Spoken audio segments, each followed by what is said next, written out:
We are back with another edition of Dark Power. We have some really great matchups for you today, but we also are going to be talking about the women's tag tournament that AEW is doing, the Deadly Draw. But before we get into any of that, guys, always please remember to hit the like button, subscribe, share, comment. We love to hear what you guys have to say. We love to know that you guys are helping us spread the message and positivity of professional wrestling around the globe. With the power of positivity, as if we were channeling early New Day. But we are not, unfortunately, channeling early New Day because that is a WWE group. We are dealing with AEW and Impact, and so we're going to start with the women's tag tournament. So I think a lot of people thought that the women's tag tournament was going to be airing on Dynamite, or maybe in the very least Dark, which I personally thought as well. But as it turns out, they're doing a special thing where they're taping the matches and they're showing it on Mondays on YouTube, which is also where Dark airs. And I think that's kind of interesting. In a way, it's naturally counter-programming against Raw, but at the same time, it's allowing the audience more time to connect with more people. It's kind of just creating another show without creating another show, if that makes sense. But we start off with finding out that the Nightmare Sisters could be broken up, but they're actually not, because while Brandy draws a red poker chip, Allie quickly finds a red poker chip as well. Little shenanigans there to make sure that they are on the same team. And when they go up against their competitors, they pick up kind of a quick win in the sense that you kind of don't... I don't know. I didn't think that the match was in doubt at the same time. But again, the story is more about what is going on between the Nightmare Sisters. So in that sense, we have more storyline development. And here, they're picking up a win. And the storyline is... Allie actually kind of has to hold Brandy back because they're facing Mel and Penelope Ford, if I remember right.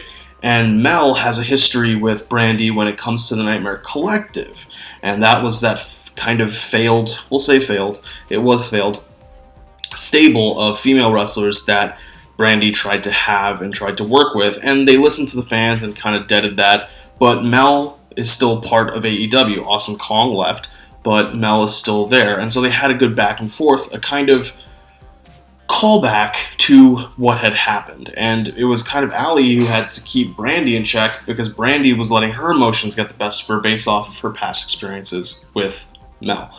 The tag match itself, from an in-ring perspective, it was all right. It wasn't anything crazy. After this, we find out, they do a recap of Nyla Rose finding out that her partner is none other than the former Funkadactyl, Ariadne, and she is back with wrestling, in pro wrestling, and she's going to be teaming with Nyla Rose, and we now find out who their opponents are. It's Anna Jay of the Dark Order and the former Tenera Conti, now called Tay Conti, who was released as part of the WWE Clearing House back during a couple months ago during the start of the pandemic. So here we have another former WWE talent coming in, or I guess we could say more NXT, but it's all the same company, but a former WWE talent coming in and doing a really great job. Anna Jay and Tay Conti have pretty good chemistry for people who haven't worked that well. And in a way, the match was slower because it was more about Nyla Rose, and Nyla Rose having to fight through pain, fight through whatever the case may be, being double-teamed, ganged up on, the power of the Dark Order coming into play, and Anna Jay and Tay Conti pick up the win, but Nyla Rose doesn't take the pin.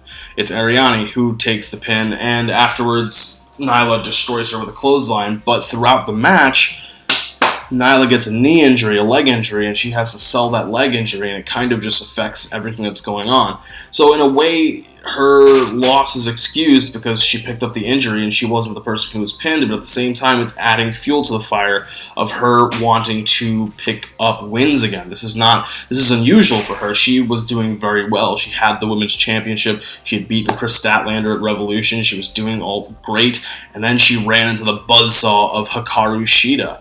So now she's trying to pick up the pieces. She got Vicky Guerrero. She thought this women's tag tournament was going to be a way to start to turn things around.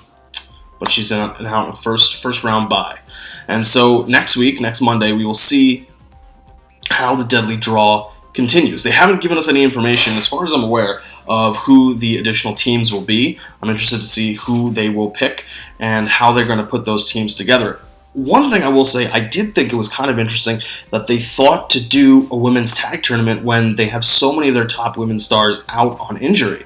They have Britt Baker out. They have Chris Statlander out. Penelope Ford had to step up and face Hikaru Shida at Double or Nothing because Britt Baker couldn't. And you have Statlander out, and Riho's not there. Riho's in Japan and can't travel because of restrictions due to the pandemic. So it's just a whole kind of a mess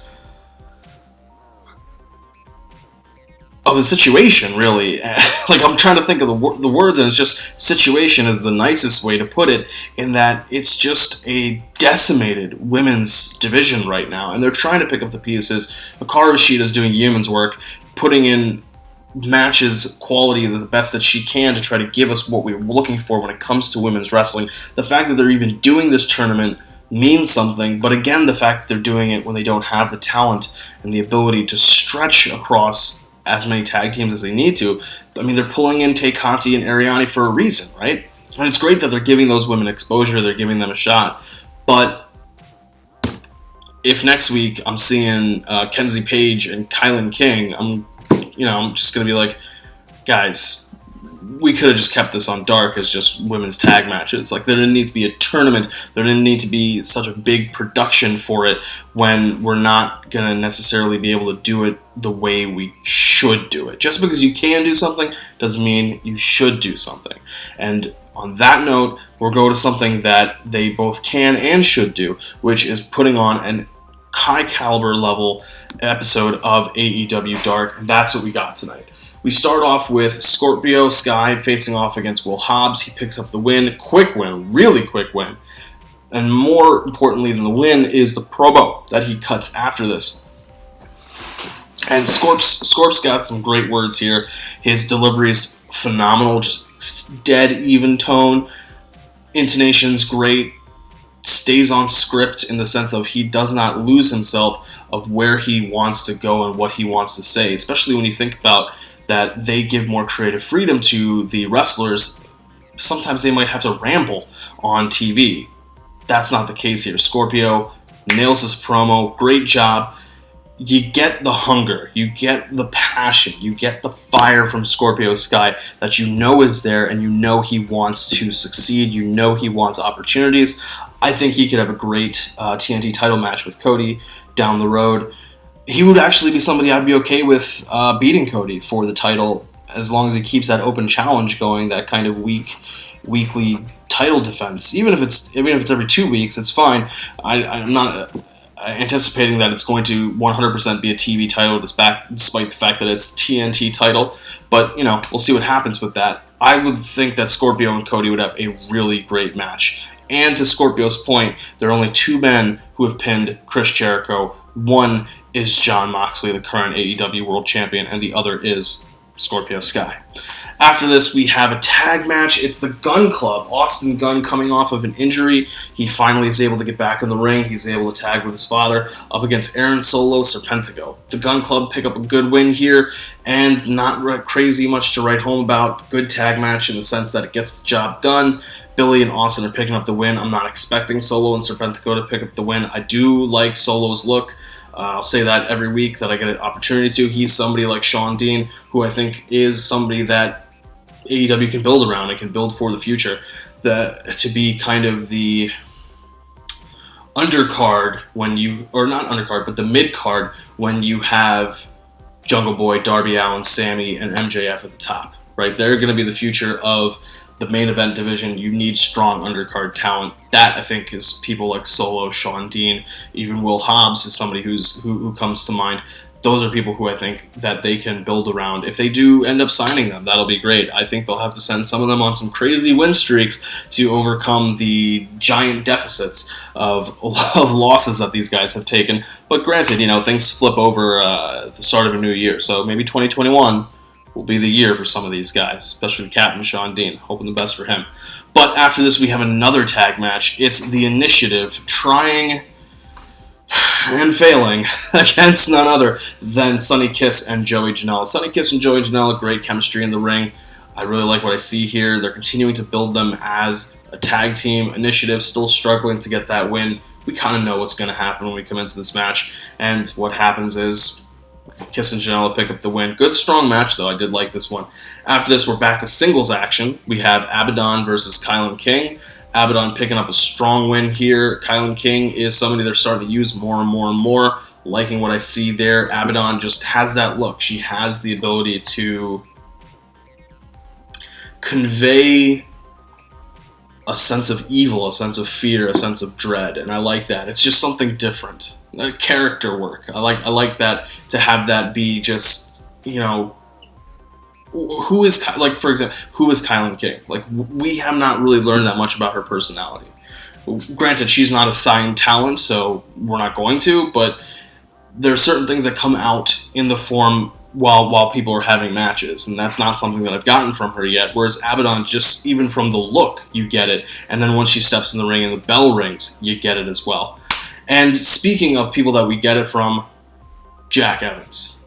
Jack Evans and Angelico, they are back.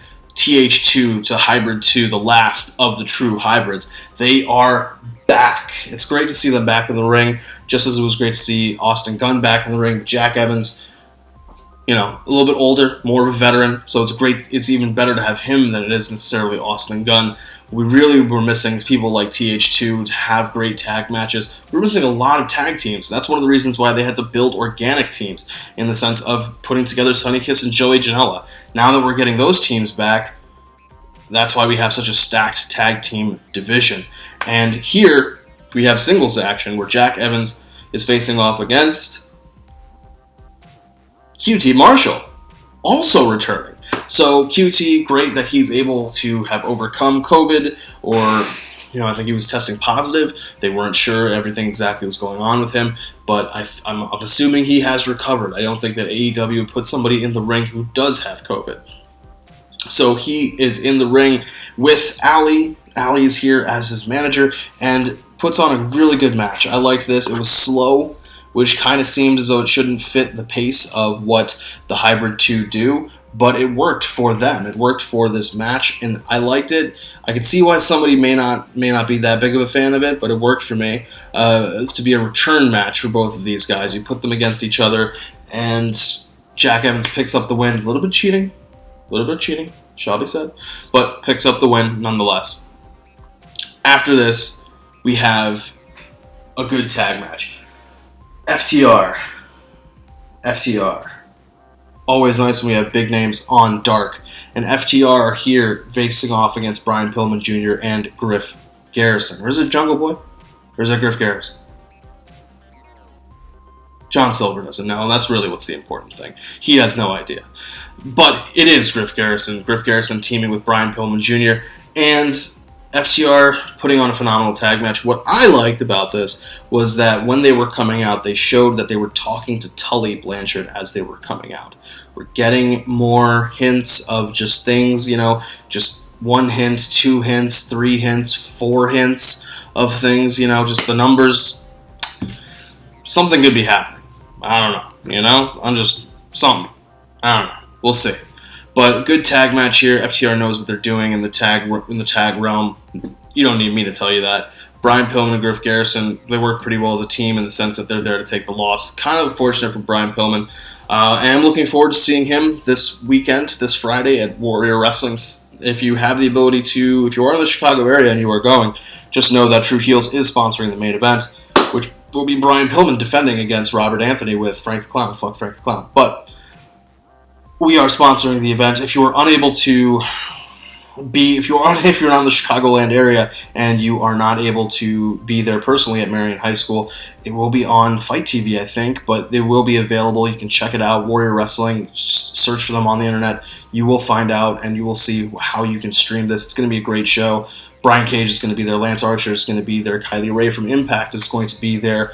Robert Anthony is going to be in the main event. We've seen him on Dark. Brian Pillman Jr. is defending against him. Just a pretty good card. The Rascals also will be there. How can I forget the Rascals from Impact? It's really going to be a solid pay-per-view, I think. And, I mean, I will be there in person. So if you are going to be there, let us know in the comments. I'll keep an eye out for you. And we can do a little True Heels meetup if people are there. I'd love to meet people who are our fans and who are our subscribers, our loyal fan base, who are the people that we do this for. And after this match, we have a solid tag match between Butcher and the Blade, Private Party. This was one of the only matches, I think, that I couldn't see where it was going to go. Like, usually when you watch Dark, you kind of know how a match is going to go. You kind of know who is winning, who the name brand person is versus the store brand person, shall we say. That being said, this was a AEW talent versus AEW talent match, and I wasn't sure who was going to win. I thought that Private Party could pick up the win. I thought Butcher and Blade could pick up the win. Butcher and Blade do pick up the win, and it makes sense. Butcher and Blade have been through a lot with FTR, working with Lucha Brothers against FTR and the Bucks, and so it kind of makes sense to give them a little bit of rehab. Private Party does not take anything, loses anything in the loss, and they had a main event spot on Dark, which is in and of itself is a big deal considering that we know Dark is building towards being the second show. And now we're talking about this episode of Impact. So Impact moved some storylines along. They took us back to the Wrestle House to see what was going on as we check in with all of our guys and gals who are stuck in the house, it seems, until a certain something happens. What? Let's find out. So starting us off is Heath versus Moose. Now, you'll remember from last week, if Heath wins this match, he can get a contract with Impact Wrestling. Moose picks up the win. Unfortunately, it's a solid match, actually. It was pretty back and forth. I will say that the story they told of Moose just dominating Heath and Heath being that dogged, never say die, never give up attitude until he's put down by the so-called wrestling god of Moose. It was a good story. I liked it. They told something different than what you'd expect. A lot of people might have walked into this thinking this is how we get Heath on Impact, right? We're gonna give Heath the win. I even said it last week. It'd be crazy. It'd be interesting if they took that fake Impact World Championship, TNA Heavyweight World Championship, and put it on Heath in what was essentially his first match or his first appearance for the company. They played it straight in the sense that not playing it straight. They didn't play it straight. They kind of lampshaded the moment, but they played it straight in that this is not the old Impact. That's what I mean by not playing it. They put by playing it straight. This is not the old Impact. The old Impact, the old TNA would have had Heath Slater win. The former WWE talent coming in would have picked up the win over the TNA homegrown talent. But that's not the case here. Moose picks up the win. And I thought that was a smart decision. They still, if they want to find a way to give Heath a contract, storyline-wise, they have plenty of ways to do it. There's more than enough ways. You could just have him find a way to get in there with Rhino. We don't know what happened between him and Rhino conversation-wise after the end of last week. So there's a way to do that there.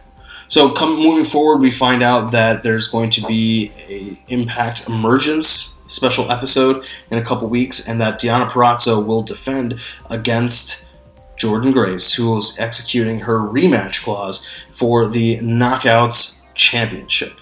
After this, there is a promo from EC3, another guy who knows his characters so well, and gotta say, it's really great to hear promos from this guy. Like, he knows what he's doing, he knows his character, he knows what he's about. Solid work all the way around, continuing to build upon the control your narrative theme, but also the fact that he must destroy who he was to build who he will become. And that's a strong message for anybody in life, and that's a strong message particularly for EC3 and the arc that he is going to be going on. I do see some parallels between him and Eric Young, but I think it's still so different in execution. Eric Young is just coming across insane, whereas EC3, everything is coming across as calculated.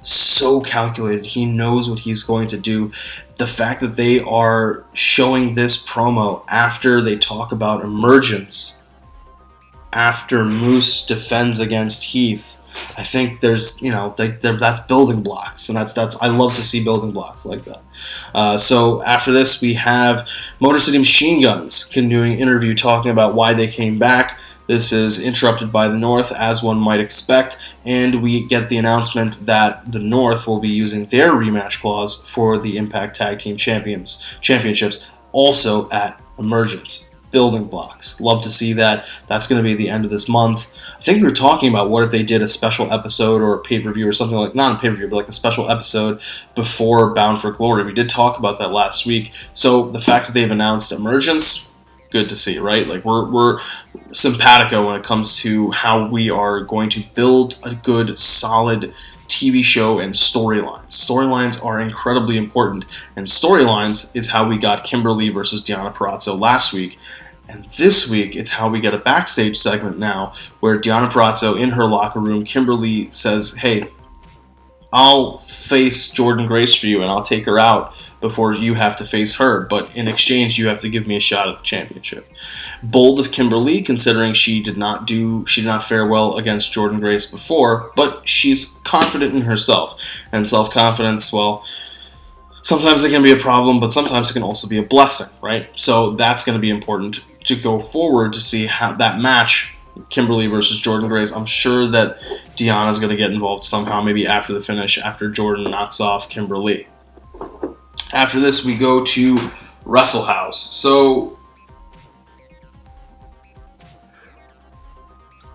last week, I was a little... I liked Wrestle House. This week, I still like it. It's starting to wear on me a little bit. But they gave the out, right? They gave us where we're going to go with Wrestle House. So I think that we'll continue to see good things coming from it throughout the course of this episode and going forward.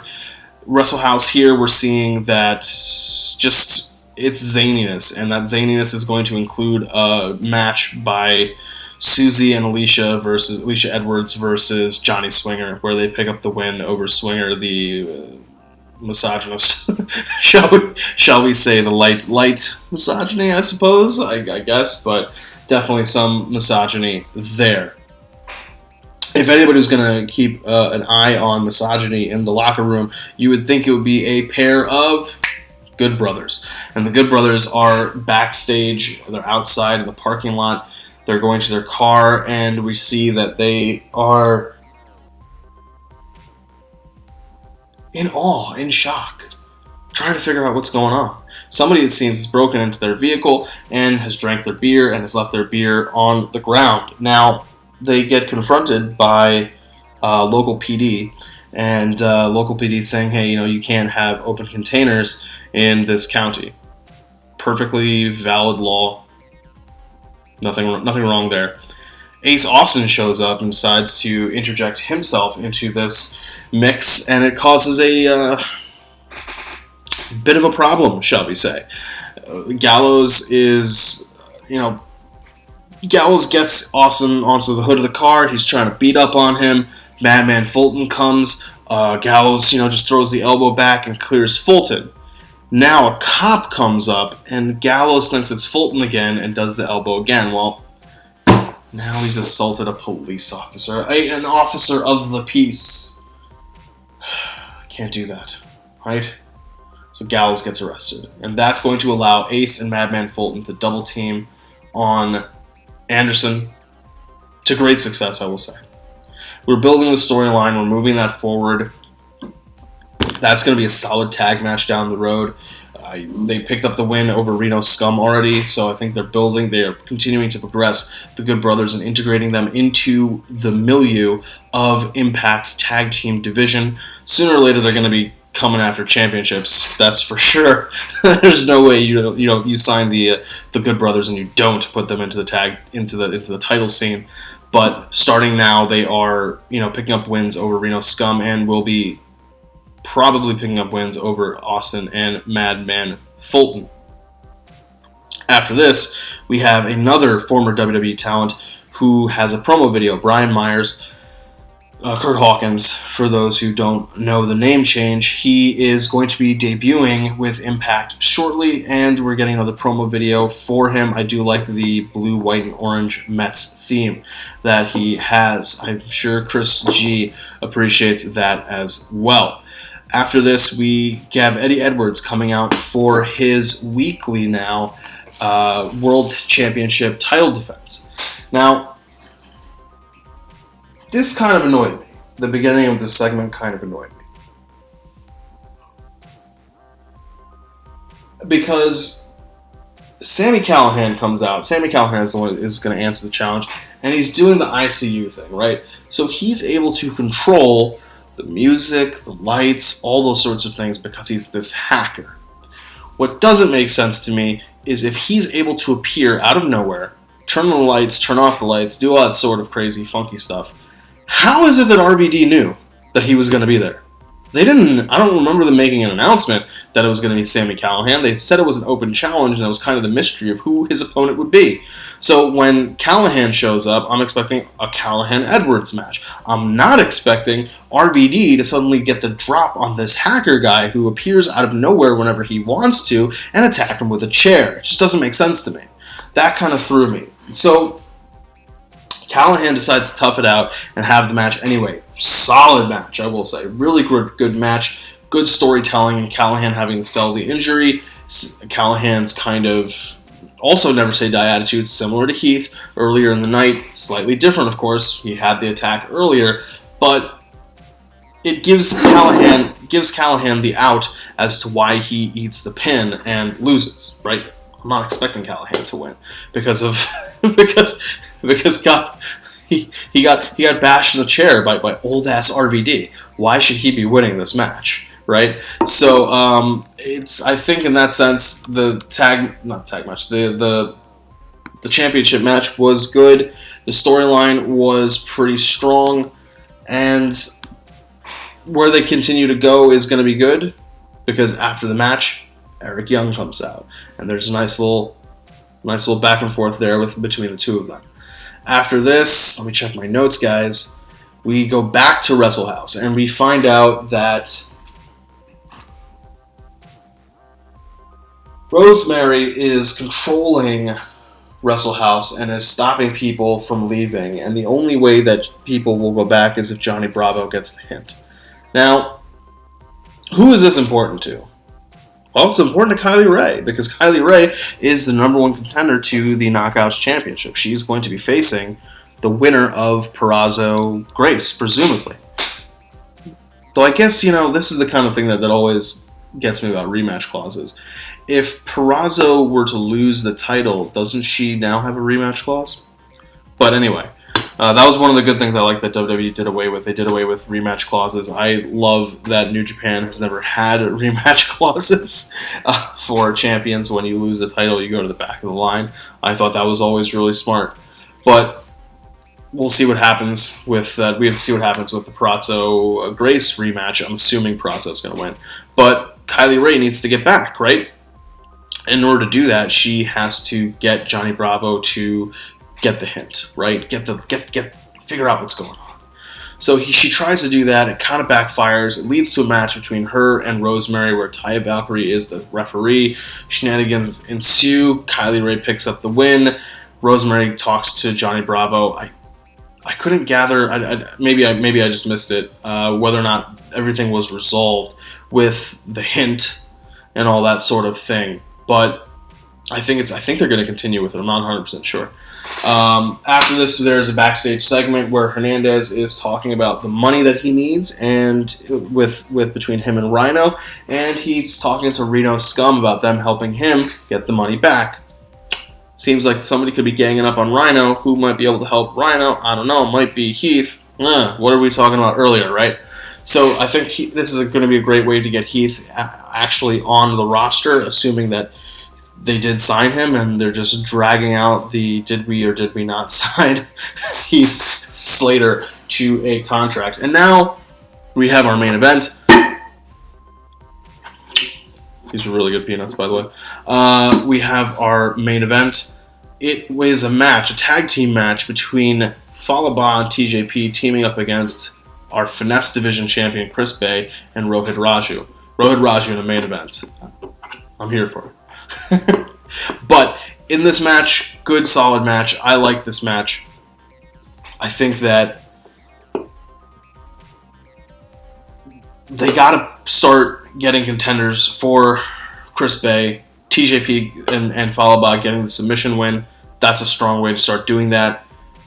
There is, to me, I think, I don't know. See, I want them to start getting challengers for him, but at the same time, I kind of want Chris Bay to just be going through people a little bit before he really gets into a feud. I think he's kind of somebody who just has good matches, and I kind of want to have him have good matches and have somebody pick up like non-title wins, which, I mean, in a sense they kind of do, but singles matches, not necessarily tag matches, because then it's just, I don't know, to me, that more goes towards the idea of singles titles. But anyway, this match, good match for a tag match for what they're trying to get the job done, but really it pales in comparison to what happens next.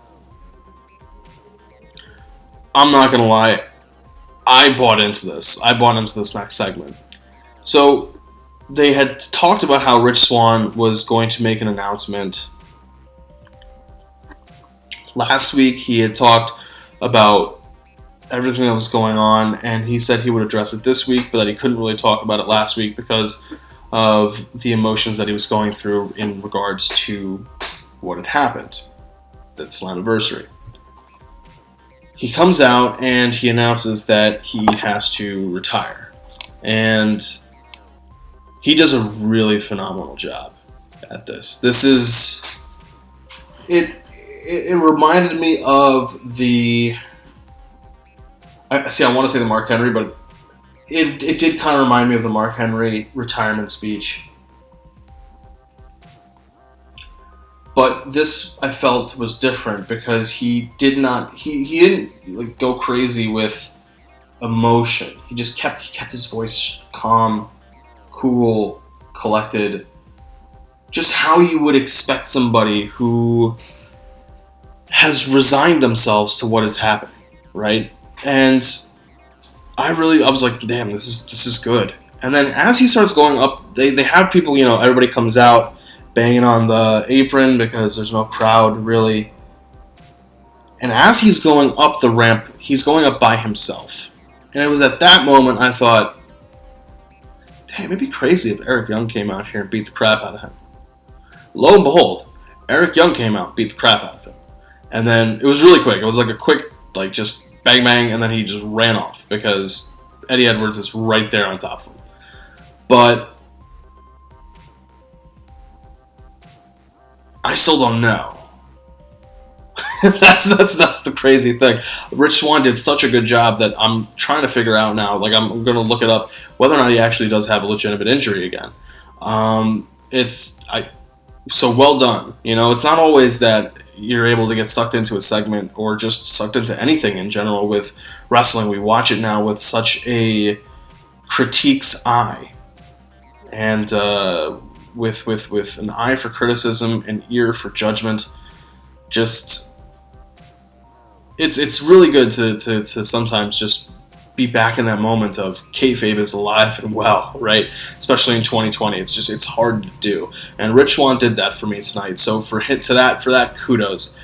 I really did think that it was legitimate and that he was going to have to retire. So well done on him.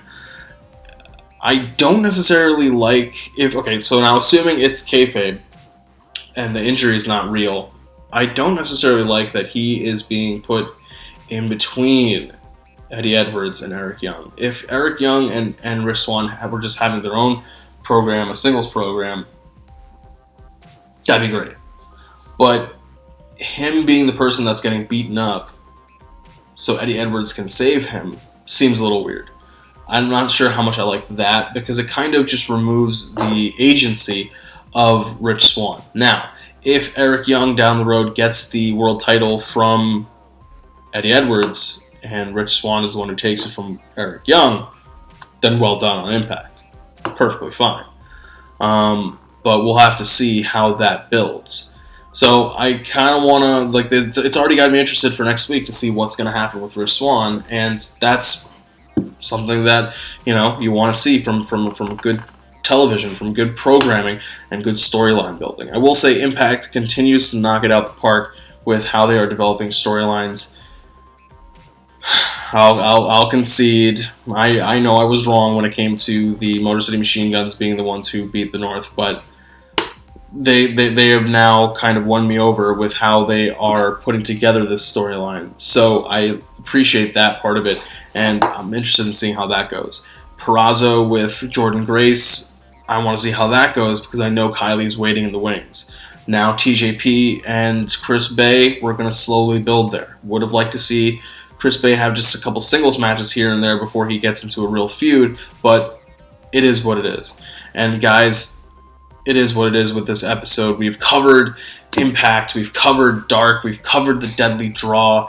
I hope you join me next week when we continue to deal with all of the fascinating worlds that the two fascinating worlds that we deal with here on Dark Powerrr, dealing with Impact, dealing with AEW, seeing how this women's tag team division is going to play out, seeing how Dark is going to continue to grow, seeing how Impact storylines are going to continue to develop. So until next time, guys, stay safe. I know the virus is continuing to hold the world in its thrall, so hold your loved ones safe. I know that things are also opening up more here in Illinois. They are opening up a little bit more here and there. Little by little, we are trying to get back to normal. Sports is back. The Yankees are doing phenomenally well, so I'm happy for that. We'll see how basketball and hockey turn out. Football looks crazy with everybody opting out of different things, of their contracts. We don't know what's going to happen. It's going to throw the world of fantasy football into a craziness, and that's why one of the things that has always remained constant is professional wrestling. Whether there have been people in the crowds or not, wrestling has been there for us. And if you are in the Chicago area and you have the time and the money and the ability, please join us at the Warrior Wrestling Show. It's going to be a great show. I will be there, and I'd love to see faces there that we can talk, and we can talk about Dark Powerrr. We can talk about True Heels in general and what the page is doing and how we're growing and how we like AEW. We want to listen to anybody and everybody who brings something to the table about what they would like to see us do and where we can grow. We're here for you guys. So until next time, stay safe, and I'll catch you.